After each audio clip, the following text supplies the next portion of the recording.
itanong mo kay Aratilis. Ngayon po tayo, pwede na po kayo magtanong. No?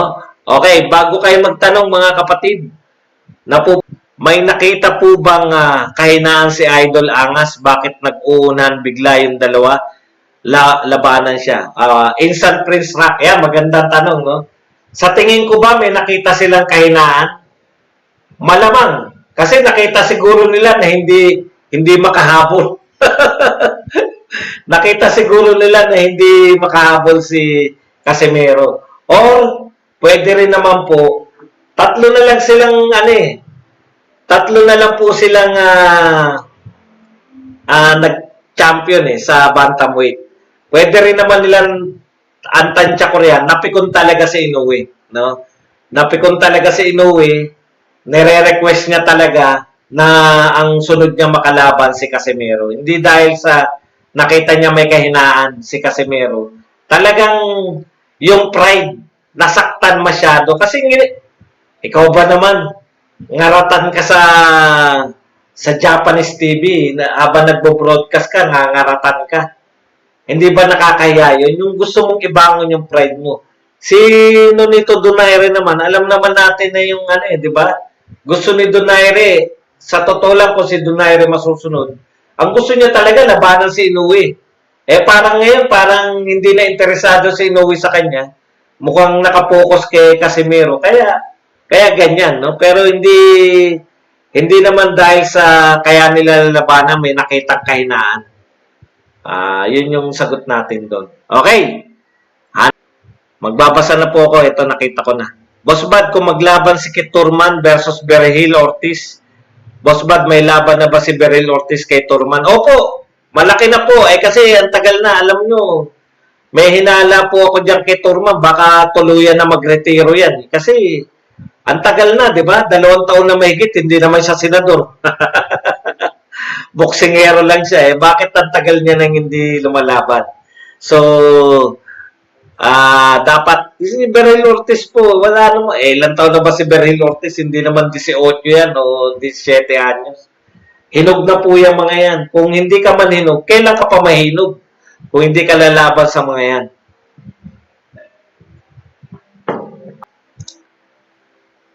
Meron na ba makaka-break ng record ni Manny? Ano bang record yung sinasabi mo? Yung 8th Division World Champion? Wala po yun. Hindi po kayang ma-break yun sa matagal na panahon. No? Tatagal pa, pero ngayon malabo pa po silang ma-break yun. Okay. Ikakasaba ni Bob Arum si Inoue kay Casimero. Lalo ngayon, hype na talaga ang bantamweight ngayon. Maganda sa US talaga ang laban. Yun nga yung question ni Casimero, no? Yung si Inoue, gustong-gusto niya Di ba? Siya na naghahamon Naikasa na yan Ang problema nga si Bob Arum ba, ikakasa niya.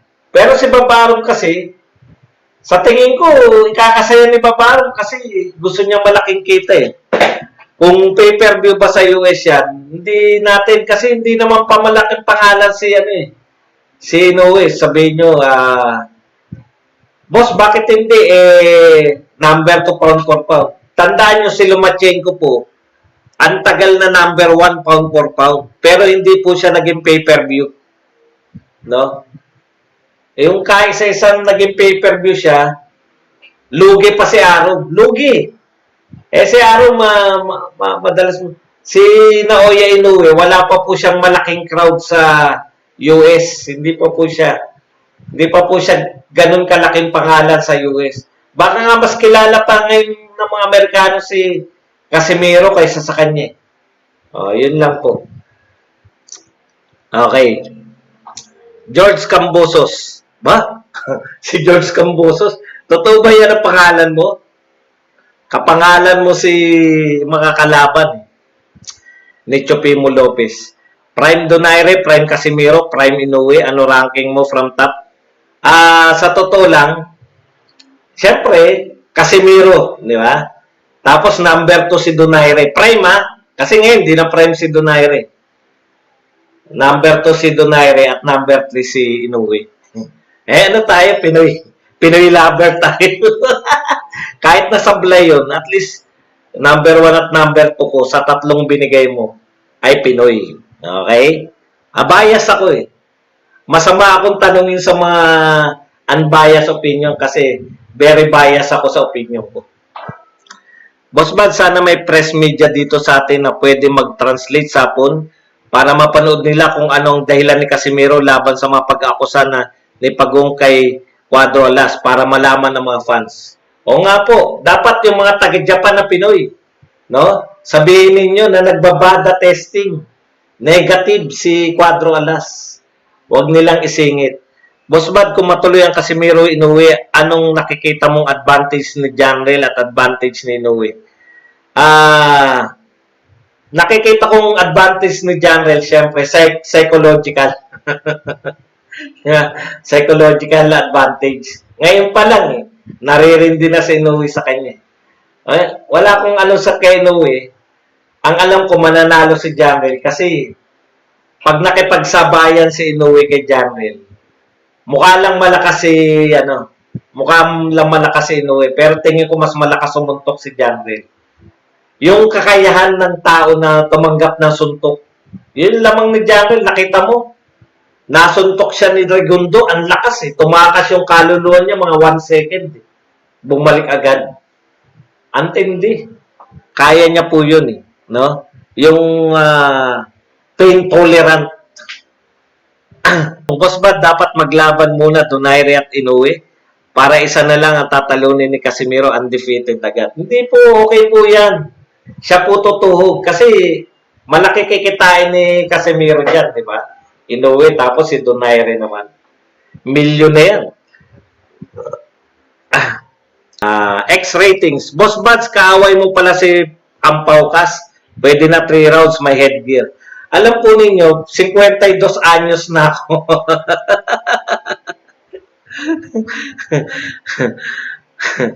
Ah, 52 anyos na ako. Kahit masabihin yung mas maliit sa akin si Pau Salud, o kahit isipin kung hindi tatama sa akin si Pau Salud, imagine niyo, palo, naghihintay na nga ako na may maging apo eh. Sabik na nga ako sa apo, mag-alaga ng apo. Hindi ko po i-release yung aking katinuan dyan. Makikipaglaban. Kaya, natanggap na po namin ni Pau Salud dyan na pwede kaming magbalitaktakan ngayon. Kahit magsabihan kami ng kung ano-ano, na hindi mawawala yung paggalang namin. Ang dali ko pong lumapit eh. Lumapit po ako kay Pau Salud. Umakyat ako sa channel niya, wala na kaming problema. Di ba? Ganun lang po yun. Matatanda na tayo para sa mga away-away. Nakalimutan na po natin. Okay, Victoria Alejandro, 4 na beses na si Cuadro Alas doon sa laban ni Rigo. Yun nga ang pinagtataka ko, bakit may issue pa rin ngayon ng ped using? No? Bakit ini-issue mo pa rin yan, Inoue? Ayan, no? Sinabi ni Victoria Alejandro, 4 na beses binata. 4 na beses tines. Ngayon, ang kinu-question mo na niyan, Inoue, peke yung bata. Pag hindi ka naniniwala na negative sa negative. Dalawa lang yan eh. Para mo sinasabi sa mundo na yung bada ay hindi ka tiwatiwala o peke yung resulta ng bada. Alin sa dalawa, di ba? Kami, tiwala po kami ron. Mahirap po yan yung sali-salita lang na meron ginagamit si Casimiro porket malakas. Ibig ba sabihin, kay Memo yan eh, di ba? Si Memo. Bago kinuha ni Memo bago naging strength and conditioning coach ni Janrel si Memo, wala siyang knockout. Wala siyang knockout power. Yun lang yung tanong eh. Kailan lang ba niya, pang ilang laban lang ba ni Janrel si Memo? Ilang laban pa lang? Hindi ko lang alam kung ketete si Memo na eh. Parang lately lang yan eh. 2 o 3 laban pa lang si Memo. No? So, hindi niyo pwedeng akusahan si Janrel na buti sana kung wala siyang knockdown o knockout na panalo. Okay lang yun. Tapos bigla naging knockout. Nung naging ano ka, na si Memo, biglang sunod-sunod na knockout na. Eh yung sinasabi nilang 6 na magkakasunod na knockout ang kalaban ni Casimero. Hindi naman yun lahat, strength and conditioning niya si Memo.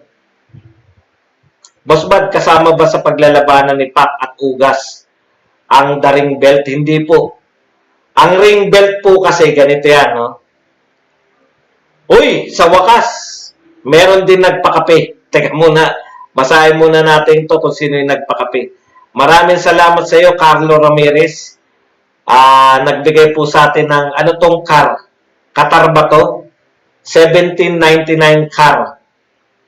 Maraming salamat kung ano man yung pera na yan. Ngayon ko lang po nakita yung QAR. Kung ano po yung ibig sabihin niya. Thank you very much po sa pagpapakape. Okay, balik tayo rito sa katanungan. Yung ring belt po binibigay kung ang naglalaban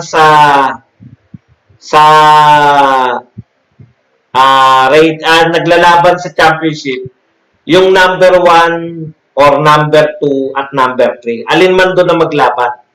Kaya po nakataya yung Ring Magazine kasi number 1 si Spence, number 2 si Crawford, number 3 po si Manny Pacquiao. Number 1 at number 3 nakasalang po yung Ring Magazine. Yun po yung nangyari doon, kaya yung Ring Magazine sa labanan ni Spence. Pero po sa laban kay Pacquiao versus Ugas, hindi po nakasalang yan. Hindi po 1, 2, 3 si Ugas eh. Si Pacquiao lang ang number 3. Okay? Inggit lang si Lolo Bob kay Pacquiao kasi until this time si Pacman pay-per-view fighter pa rin. Pay-per-view star pa rin po. Hindi lang pay-per-view fighter. Hindi pa rin siya nalulugi. Yung mga bata niya hanggang ngayon wala pa din pay-per-view ng pay-per-view na lugi naman. Okay. Opo, totoo po yan sinabi ni Roy Panganiban. Patrick Oning, sinabi mo na kahit anong gawin ni Casimiro, hindi niya talaga kayang patulugin si Segundo dahil sa style niya. Ibig bang sabihin kahit nandiyan pa si Jason Casimiro sa quarter niya, wala pa ring knockout? Sa ginawa ni Segundo na tumakbo, opo, kahit sinong nasa corner, hindi pa rin mana-knockout.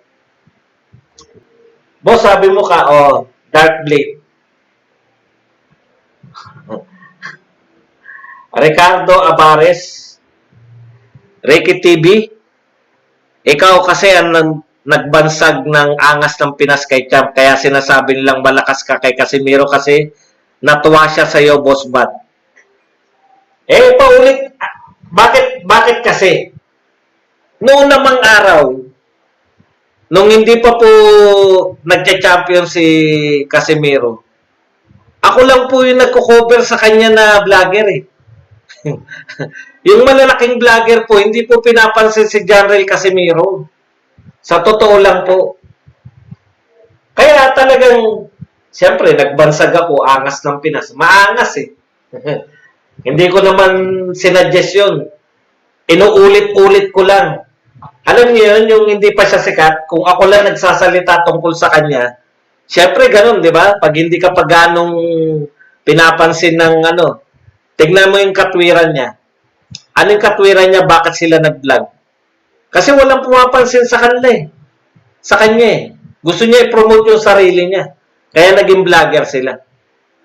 Ako po, parang ako yung isa sa mga kauna-unahang pumansin kay General Casimiro na inelevate ko kagad siya na hindi to katulad ng mga ibang champion natin, no? May kakaibang dating to si Casimiro. Sisikat to. Siya ang next face ng Philippine boxing. Noon ko pa dinideclare yan, di pa siya champion. Kaya siguro niya ako pinanunood yung mga vlogs ko. Di ba? Nagtaka ako eh. Nagtaka rin ako eh. Kilala niya ako eh. Pinanunood niya pala ako. Pinanunood nila ako. Yun po yun. Tapos sinasabi ko ron. Minsan sinabi ko pa nga eh. Dapat kay Janel, huwag kwadro alas kasi mukhang sugarol. Kino-question ko pa nga yung Monicore. Kasi nga, hindi pa siya sikat. Kaya nasabi ko pa yun. Dapat sa'yo, angas ng Pinas. O kaya tinatawag ko siyang angas ng Pinas paulit-ulit. Yun, doon po nagsimula yun na nagustuhan siguro rin nila yung angas ng Pinas. O yun. Tapos yung mother, father. Sinabihan ko na si Jason kasi ang sakit sa tenga eh. Ang sakit sa tenga nung minura niya si ano, di ba? Yung MFR talaga. Boss, baka pwede, gamitin mo na lang yung kahawig, kako. Mother, father na lang. O, ginamit naman. Suggestion lang ako, suggestive. Hindi po ako influential. Hindi po kami nag-uusap na matagalan. Tinweet ko lang yun yung mother, father. Tapos yung tang-inumin mo, dati ko pong ginagamit na yung tang-inumin mo sa aking vlog. Hindi nag-click eh. Hindi masyadong magandang pakinggan yung tang-inumin mo. Hindi nila ginamit. So, hindi nag-click. Yun lang po kung yun yung pinagbabatayan nyo. Kung bakit ako parang influential ako kala Janrel.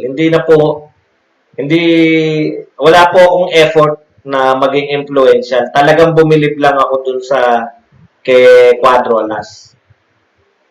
O, tsaka siya lang yung nag-ipapa-interview sa akin.